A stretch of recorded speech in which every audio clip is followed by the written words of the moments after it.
From SiriusXM's Doctor Radio, this is Coronavirus, everything you need to know now. From the Child Psychiatry and Psychology Show about our kids, here's Dr. Jess Shatkin and Dr. Lori Evans. What kind of advice are you giving families that you're dealing with? What are you hearing of the common issues that they're trying to figure out how to move forward? Or maybe even a great story that they really, wow, they got this. You know, I think one thing that has been coming up time and time again is self-care for parents. Parents now have so many roles in the home, and the lines have really been blurred. You know, am I the working parent right now? Am I the feeding my kid lunch parent right now? And so it's really hard, I think, for parents to put themselves first and acknowledge that there needs to be a few minutes a day where they can feel like they are sane and they're doing what they need to do for themselves. I have parents who I've spoken to, and they said they haven't showered in 5 days because they just have not had the time, and their kids are taking so much of their attention. Totally understandable, perfectly reasonable given the circumstances, but we do know, research has shown that if parents can take care of themselves and are managing their own mental health, that will have a trickle-down effect to their kids. They're going to be more capable and able to have meaningful interactions with their children, set limits in a way that's appropriate, and overall their boiling point, right, when things get escalated, is higher. So that's been the first line of defense for me with my families is how do we make sure that you are taking care of yourself, putting on your own oxygen mask before assisting others. And I think the other really important piece to that too, right, is, you know, you look at a lot of the content around mental health or you kind of listen, and I'm sure you guys have talked about it before too.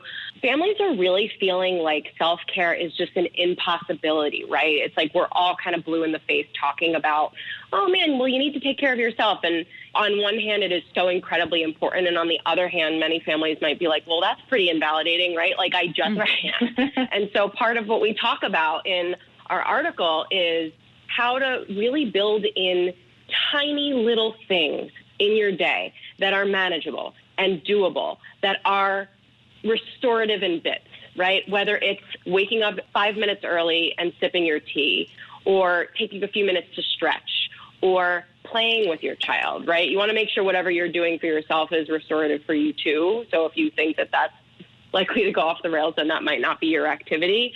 But small things you can do, walking away from your work from home station to have a real lunch at the kitchen table, or to kind of break up your day a little bit. So small choices you can make during your day can have a cumulative effect on your mental health. So when we say take care of yourself because that's going to help to reduce conflict in a trickle-down way for the rest of your family, we don't mean, oh man, you should do an hour-long, yoga class in your living room while your children sort of tumble around in the next room.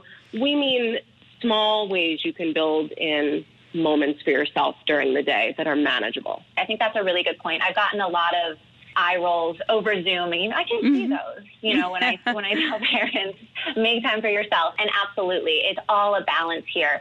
And it's easy for us to sit in our living rooms or wherever we are and say, make time for yourself, do this. It's so important when it feels like these people's homes are on fire, and how am I possibly going to do that?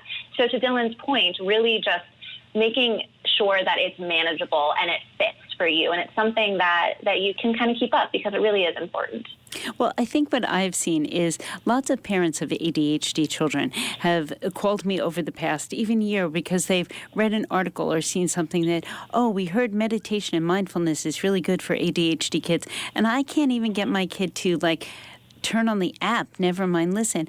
And it's about explaining, mindfulness need not be a half an hour meditation where you're trying to make your mind go blank. You're right. With an ADHD child, if you can do that, I would probably question the diagnosis.